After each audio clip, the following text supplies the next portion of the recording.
کہ اسلام جو ہے عورتوں کو برابری نہیں دی ہے، یہ ان کی ایک زیادتی ہے اسلام میں۔ میں نے پوچھا کون سی برابری چاہتے ہو آپ، کون سی برابری؟ کہا بہت ساری پابندیاں ہیں، اس کو نقاب میں رکھ کر کے اندر بند کر کے رکھتے ہو، اس کو باہر جانے کی اجازت نہیں ہے، جیسے تم گھومتے پھرتے ہو ویسے اس کو نہیں گھماتے پھراتے، تم عورتوں کو پابند رکھے ہو۔ اور دوسرا ایک اور اعتراض ان کو کہ عورتوں کی فیلنگ کے ساتھ تم کھلواڑ کرتے ہو، 4 شادیوں کی اجازت دیتے ہو۔ ابھی تو ہم نے ایک ہی کیا ہے، پھر بھی ان کو تکلیف ہے۔ 4 کی اجازت اسلام نے، اس کا الگ جواب ہے کہ عورتوں کے ساتھ یہ زیادتی ہے یا انصاف ہے۔ پہلی بات تو یہ ہے کہ ان کو بند رکھتے ہو، ایک کمرے میں قید رکھتے ہو، اور یہی مغربی تہذیب کے دل دادا کچھ اسلامی ملکوں میں آ کر کے عورتوں کا دماغ بھی خراب کر رہے ہیں، آ کر کے ان عورتوں کو بھڑکا رہے ہیں کہ تم باہر نکلو بینر لے کر کے، ہمارا جسم ہماری مرضی چلے گی، ہمارے اوپر کوئی پابندی نہیں چلے گی۔ ہر جگہ یہ چل رہا ہے آج، اور یہ لوگوں کو بتانا یہ چاہتے ہیں کہ اسلام نے عورتوں پر یہ سختی کی ہے، ان کو برابری کا درجہ نہیں دیا ہے۔ کون سی برابری تم چاہتے ہو، کون سی برابری؟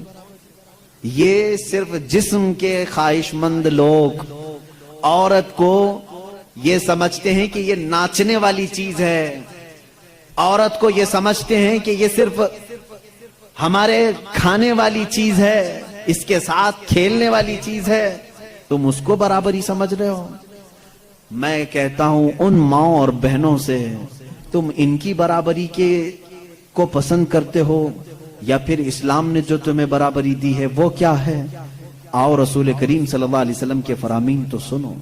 میرے آقا نے فرمایا جس نے ایک بیٹی کی پرورش کی اور اس کو شادی کر کے دیا، اس کو قیامت کے دن جنت میں لے جانا میرا ذمہ ہے، میری شفاعت اس پر واجب ہے۔ حضور اکرم صلی اللہ علیہ وسلم نے فرمایا بیٹی کے لیے جس عرب نے دفنایا تھا اس جگہ میرے آقا نے اعلان کیا۔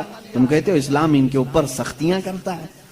یونان جو اس وقت کا بہت سپر پاور رہا ہے، عورتوں کے حق میں وہ لوگوں کا کیا خیال تھا؟ آج بھی پوچھ کر کے بتائیں مجھ کو۔ وہ کہتے تھے کہ عورت جو ہے سب کے ساتھ جینے والی مخلوق نہیں، اسے 5 زنجیریں پہناتے تھے، 2 ہاتھ میں، 2 پیروں میں، گلے میں۔ اس کی نشانیاں آج بھی عورتوں کے پاس باقی ہیں، لیکن شکل بدل گئی ہے۔ دونوں ہاتھ میں چوڑیاں ہیں، دونوں پیروں میں پائل ہیں، اور گلے میں نیکلیس بھی ہے نا۔ وہ 5 زنجیریں پہنا کر بازار میں لاتے تھے عورت کو۔ یہ یونان اس وقت کا ترقی یافتہ ملک، ان کی کتابیں مشہور تھی، اور اسلام نے ان 5 زنجیروں کو کاٹ کر کے زیور بنایا ہے، اور تم کہتے ہو اسلام نے عورتوں کو بند کر کے رکھا ہے۔ یہودی کیا کرتے تھے ان عورتوں کے ساتھ؟ اگر یہ ایام حیض میں ہوتی، یہ فطرت ہے نا عورت کی، ہر مہینے وہ ناپاک ہوتی، اللہ تعالیٰ کی طرف سے ان کے لیے جسمانی ساخت ایسی بنائی گئی ہے کہ ہر مہینے ان کے جسم سے فاسد خون کا مادہ نکل جاتا ہے۔ ان ایام میں وہ چھوت اچھوت والے معاملات عورتوں کے ساتھ کرتے، جہاں ان کے گھوڑے بندھے تھے، ان کے بیل اور بکریاں باندھی جاتی تھی، وہیں عورتوں کو بھی رکھا جاتا تھا جب تک وہ عورتیں پاک نہیں ہوتی تھی۔ یہودی یہ کرتے تھے، مکہ میں بھی، مدینے میں، اور عرب کے جو یہودی تھی یہی کرتے تھے۔ آج بھی یہودیوں کے ہاں کچھ جو آرتھوڈکس ہیں، پرانے خیالات کے ہیں، وہ اسی طرح کے معاملات کرتے ہیں۔ وہ عورتوں کو چھوتے تک نہیں ان ایام میں، وہ سمجھتے ہیں کہ اتنی ناپاک ہے کہ چھو لوں تو اپشگن ہو جائے گا، اور یہ کہتے ہیں کہ عورتوں کو اسلام نے برابری نہیں دی۔ رسول کریم صلی اللہ تعالی علیہ وسلم نے پھر اپنی امت کو یہ حکم دیا کہ انسانی فطرت کے اعتبار سے عورت کو اللہ نے یہ چیز دی ہے، اگر یہ اسے ہر مہینے آتی ہے تو صرف نماز، روزہ اور قرآن کی تلاوت یہ اس کے لیے منع ہے، باقی یہ تمہارے ساتھ اٹھ سکتی ہے، بیٹھ سکتی ہے، مل سکتی ہے، ایک ساتھ رہ سکتی ہے، ایک برتن میں کھا سکتی ہے، ایک گلاس میں پی سکتی ہے۔ کبھی اس کے برتن کو یہودیوں نے ان کے برتنوں کو، گلاس کو سب الگ کر دیا تھا ان ایام میں۔ پھر تم آج دعویٰ کر رہے ہو کہ اسلام نے عورتوں کو دبا کر رکھا ہے۔ اسلام نے حقیقت میں عورتوں کی عزت کو اتنا بلند کیا ہے، اتنا بلند کیا ہے صرف اور صرف آتی ہے بات یہ ان کو چھپا کر کے کیوں رکھا جاتا ہے؟ کیونکہ ہم نے دیکھا ہے. اب اس کا جو فیکٹ ہے وہ میں بتاؤں عقلی دلیل کے اعتبار سے. جذباتی باتیں بہت ہو جاتی ہیں، وہ قیمتی ہیں اس لیے ہم ان کو چھپا کر رکھتے ہیں. لیکن میں آپ کو جو فیکٹ ہے، حقیقی بات ہے، وہ یہ بتاؤں. مرد اور عورت کی ساخت کے اعتبار سے اگر دیکھا جائے تو عورت کی طبیعت میں نزاکت ہے، وہ نازک ہے. مرد کے برابر اسے طاقت نہیں. سب کو معلوم ہے وہ کہیں کی بھی عورت ہو، اس کی طاقت و قوت کے اعتبار سے وہ کمزور ہے. اور مردوں کی طبیعت، ان کے اندر کبھی وحشی پن آ سکتا ہے، حیوانیت آ سکتی ہے. جب اس کی خواہشات عروج پر ہوتی ہیں تو سب سے پہلا اٹیک مرد اگر کسی پر کرتا ہے تو وہ عورت پر کرتا ہے. مرد اگر اس کو کھلا چھوڑ دیا گیا اور حیوانیت آ گئی تو اپنی خواہشات کو بجھانے کے لیے سب سے پہلا حملہ کس پر کرتا ہے؟ عورت پر کرتا ہے. اس کی زندہ مثالیں آج ہم دیکھ رہے ہیں.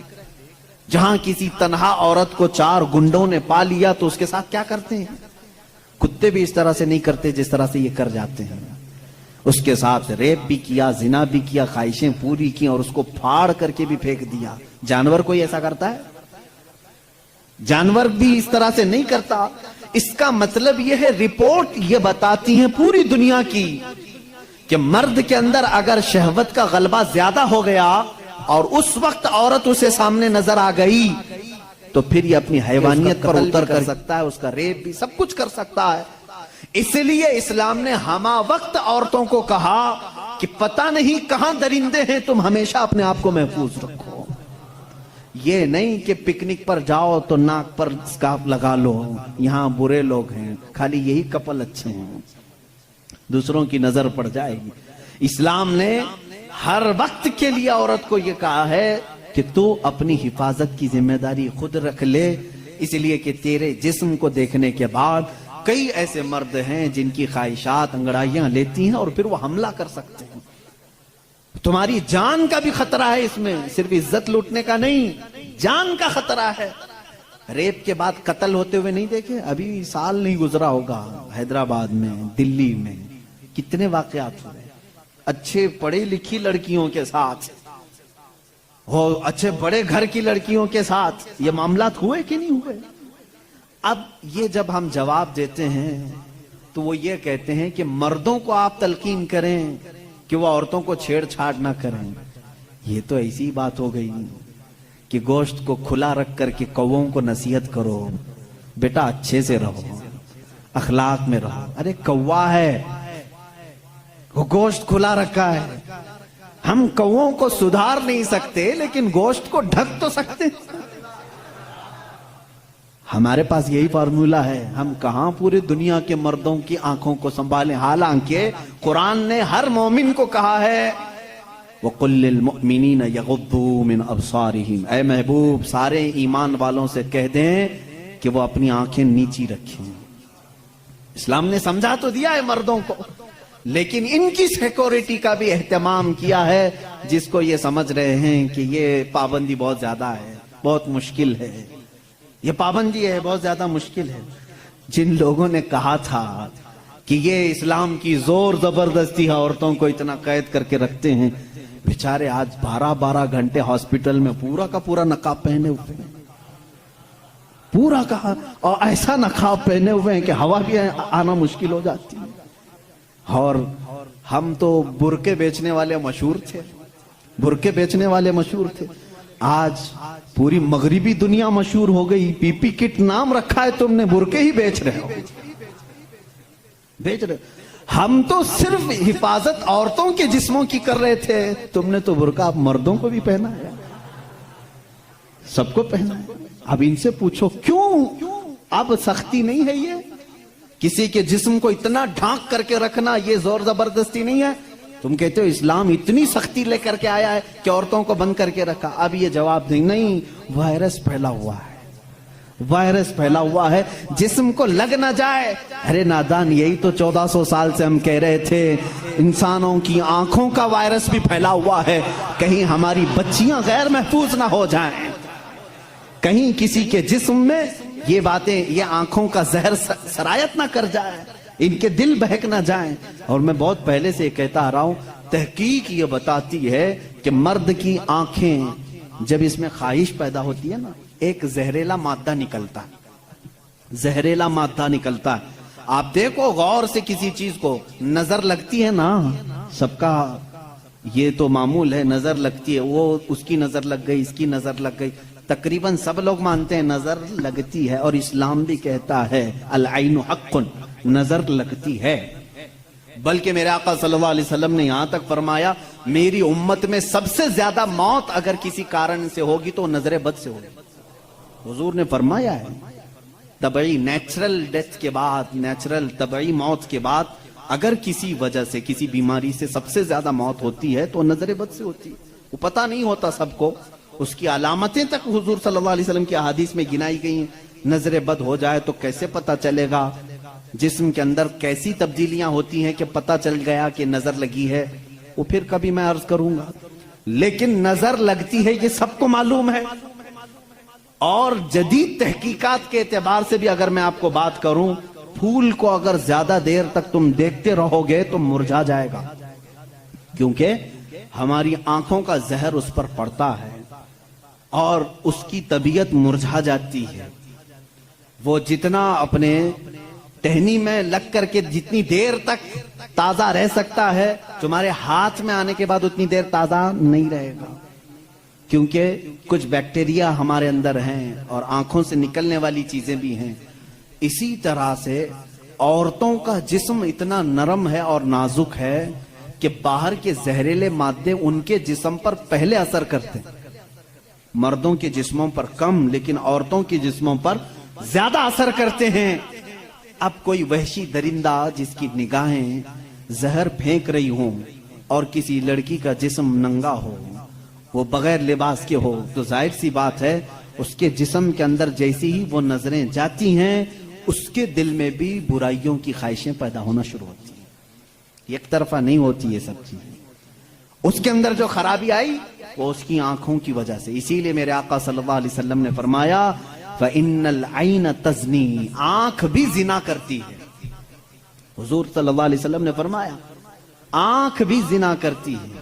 اب مجھے بتاؤ میرے عزیزو، اسلام نے اتنی جو حفاظت کی ہے عورتوں کی، اس کو تم کہہ رہے ہو زور زبردستی ہے؟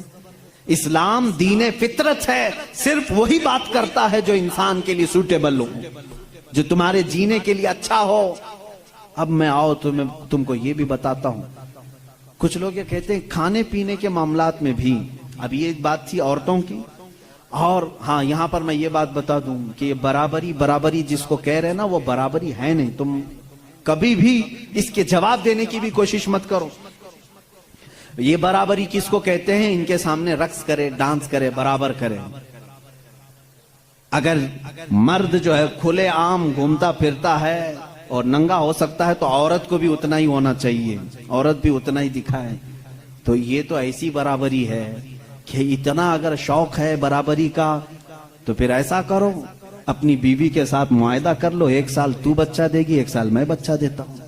یہ برابری کرنے کی چیز ہے؟ ارے سارا بچوں کا درد عورت ہی کیوں سہے، تم بھی تھوڑا سا پارٹنرشپ میں لے لو۔ ایسا نہیں کر سکتے، تمہیں معلوم ہے عورت کی فطرت ہے، کچھ چیزیں ایسی ہیں اس کی ساخت میں، اس کے لیے وہ ضروری ہیں، اور اسلام یہ سمجھتا ہے کہ عورت کے لیے اس کے گھر میں رہنا زیادہ سوٹیبل ہے بنسبت باہر گھومنے پھرنے کے۔ کھلے عام رہنے سے زیادہ اگر محفوظ کوئی عورت ہو سکتی ہے تو وہ پردے میں رہ سکتی ہے، اس لیے اسلام نے اس کو پردے کا حکم دیا۔ اس پر زور زبردستی نہیں، پابندی نہیں، اس کی فطرت ہے، وہ اسے جتنا محفوظ رکھ سکتے ہو۔ اب خریدنے والی چیزوں میں ہی آپ دیکھ لینا، اب اس کو میں عقلی طور پر اگر آپ کو بتاؤں، کچھ چیزیں ایسی ہیں آپ خرید کر، آلو پیاز لے کر کے آئے، آلو پیاز لے کر کے آئے، آپ کی کچن میں آپ نے اس کو کسی بٹی میں رکھ دیا، ٹوکرے میں رکھ دیا، کہیں پر بھی رکھ دیا، چل جاتا ہے، رکھ دیا۔ لیکن ساتھ میں آپ نے کچھ گوشت خریدا، کچھ ٹماٹے، کچھ دہی، باہر نہیں، فریزر میں رکھنا پڑتا ہے۔ بھائی ان کو دونوں کو برابری دو. دہی کو بھی ٹوکرے میں کیوں نہیں رکھتے؟ گوشت کو بھی باہر اس ٹوکرے میں کیوں نہیں رکھتے؟ آپ خود کہیں گے. کچھ چیزیں ایسی ہوتی ہیں جن کی سیفٹی فریزر کے اندر ہے، کچھ چیزیں ایسی ہیں کہ وہ باہر رہ کر کے بھی سلامت ہیں. جب تمہیں دنیا کے ہر نظام میں یہ بات سمجھ میں آتی ہے تو اللہ نے مرد اور عورت کو پیدا ہی ایسا کیا ہے کہ مرد اگر باہر رہے تو سیف ہے، اس کے جسم کی ساخت ایسی ہے، لیکن عورت گھر کے اندر زیادہ سیف ہے. اس لیے اسلام نے اسے پردے کا حکم دیا ہے. بات سمجھ میں آ گئی؟ اسلام نے زور زبردستی اس کو پابند نہیں بنایا، زور زبردستی پابند نہیں بنایا. بہرحال یہ ایک بہت بڑا عنوان ہے. عورتوں کے حقوق کی بات اگر کوئی ایسا بندہ کرتا تو سمجھ میں آتا جو عورتوں کو مرتبے میں بڑھا کر کے یوں کہے کہ عورت کے قدموں کے نیچے جنت ہے. اگر کوئی ایسا شخص کہتا تو بات سمجھ میں آتی جو یہ کہے کہ بیوی کو ایک لقمہ کھلاؤ تو صدقے کا ثواب ہے. اگر کوئی ایسا شخص کہتا جو یہ کہے کہ ایک بیٹی کو پال کر نکاح کر دو تو جنت واجب ہے، ان کے پاس یہ کوئی بھی چیز نہیں، بلکہ یہ جس عورت کی بات کر رہے ہیں ان کے لیے وہ اپنے نفس کی خواہشات پوری کرنے کی ایک مشین ہے بس.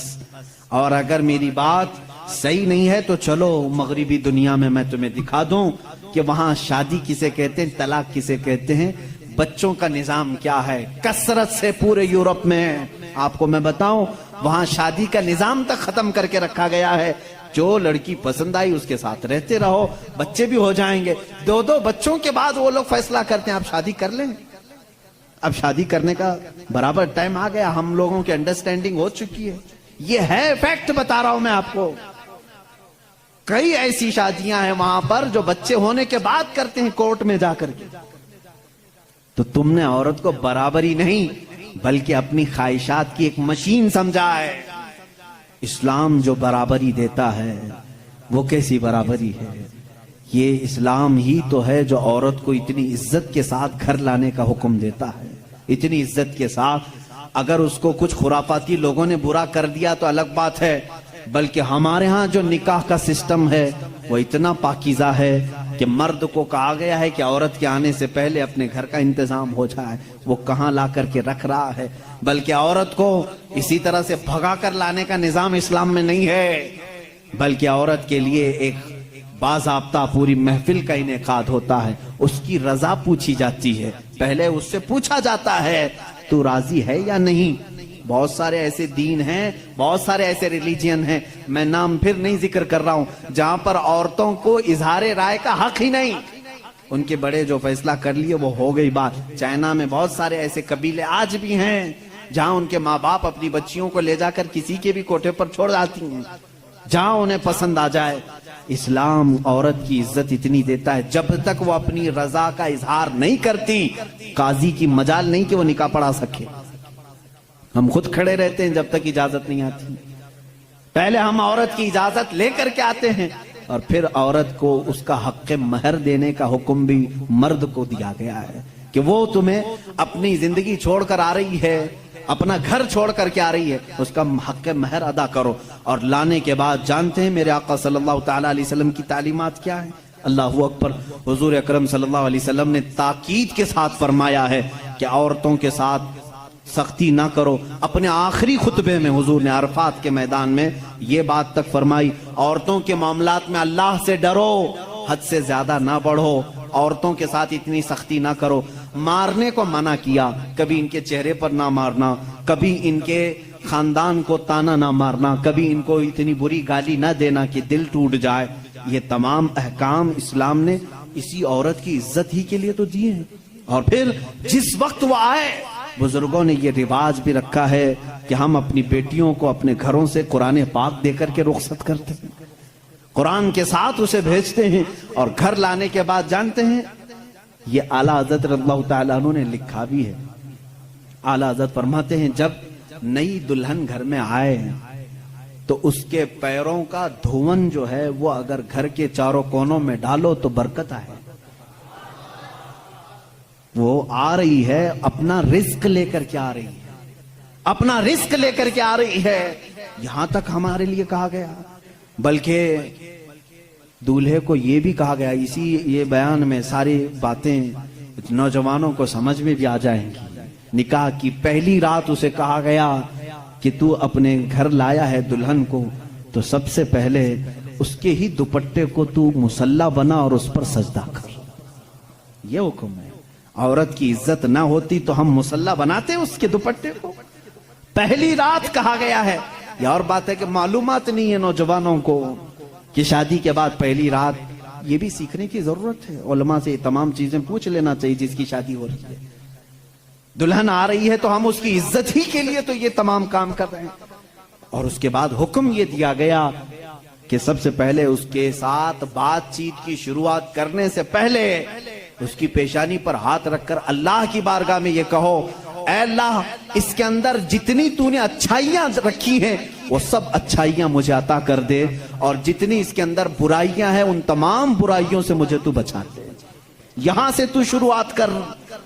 ظاہر سی بات ہے، میں نے اس وقت محسوس کیا، چند دنوں پہلے ایک نوجوان کو تلقین کر رہے تھے، پیشانی پر جہاں بال اگتے ہیں وہاں ہاتھ رکھ کر کے دعا کرنا۔ تو اس نے پوچھا کہ حضرت دعا تو ایسی ہی کر سکتے ہیں، پیشانی پر کیا؟ میں بھی چونک گیا۔ اس کو میں بتاؤں، میرے ایک استاد سے میں نے پوچھا کیا ایسا ہے کہ اپنی دلہن کی پیشانی پر ہاتھ رکھ کر کے اس طرح دعا کرنا چاہیے؟ انہوں نے کہا ہاں ہے۔ دعا تو کیسے بھی کریں، ہاتھ نہ رکھیں اور ہاتھ چھوڑیں، ہاتھ اٹھائیں، سب دعا اللہ سنتا ہے، لیکن اس لیے پیشانی پر رکھ کر کے دعا کرنے کے لیے کہا گیا کہ وہ آج اپنے والدین کو چھوڑ کر کے آئی ہے، اس کے وسیلے سے اللہ جلدی دعا قبول کرے گا۔ اس کا دل مغموم ہے، وہ غمگین ہے، اور غم زدہ لوگوں کے ساتھ میرا مولا ہے۔ وہ اپنے والدین کو چھوڑ کر کے تیرے گھر آئی ہے، وہ مغموم ہے، بہت غم زدہ ہے آج۔ اس کی پیشانی پر ہاتھ رکھ کر کے دعا کرو۔ میرا اسی دن یہ ذہن سمجھ گیا کہ اسلام نے عورت کو وہ مقام دیا ہے، وہ عزت دی ہے۔ ہم نے اس کو اپنے جسموں کو سکون پہنچانے والا آلہ نہیں سمجھا، مشین نہیں سمجھا، بلکہ حقیقی مسلم وہ ہے جو اپنی عورت کی عزت بھی کرے، احترام بھی کرے۔ اللہ کے رسول صلی اللہ تعالی علیہ وسلم نے جو فرامین دیے ہیں، عزیزان گرامی وقات، یہ نکاح کے اس سسٹم کو بھی میں آپ کو بتاؤں۔ کچھ تو وہ ہیں جو یہ اسلام کے خلاف بھونک رہے ہیں کہ عورتوں کے اوپر زور زبردستی ہوتی ہے اسلام میں، اور دوسروں کی کیا بات کروں، ہمارے ہندوستان پر بیٹھا ہوا میں کیا بتاؤں، یہ بھی بڑی عورتوں کی، ہاں پیڑت مہیلائیں ہیں، مسلم پیڑت مہیلائیں ہیں جو خود بیوی کو چھوڑ بیٹھا ہے۔ ساری مسلم عورتیں پیڑت ہیں، اللہ اکبر۔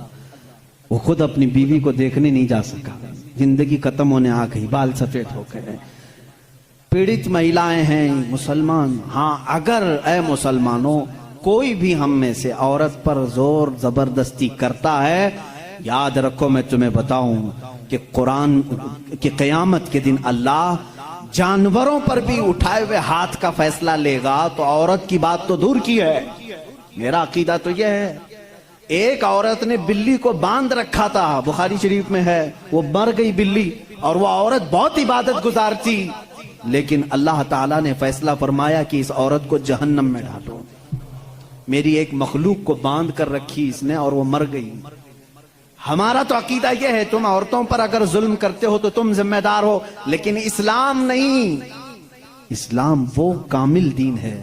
یہ بیچارے کیا پڑھ پائیں گے جن کو کبھی ڈھنگ کی اسپیلنگ نہیں آتی، کبھی یہ ایک ایسا ہوتا ہے کہ ڈمرو بجاؤ تو کوئی ناچتا ہے، اسی طرح سے کچھ لوگ پیچھے سے کچھ لکھ کر کے دیں، کچھ بیان کرنے کے لیے، تو کچھ لوگ کہہ جاتے ہیں، ان کو خود نالج نہیں ہوتی۔ ایسے ہی کچھ لوگ اسلام پر بھی بھونکتے ہیں،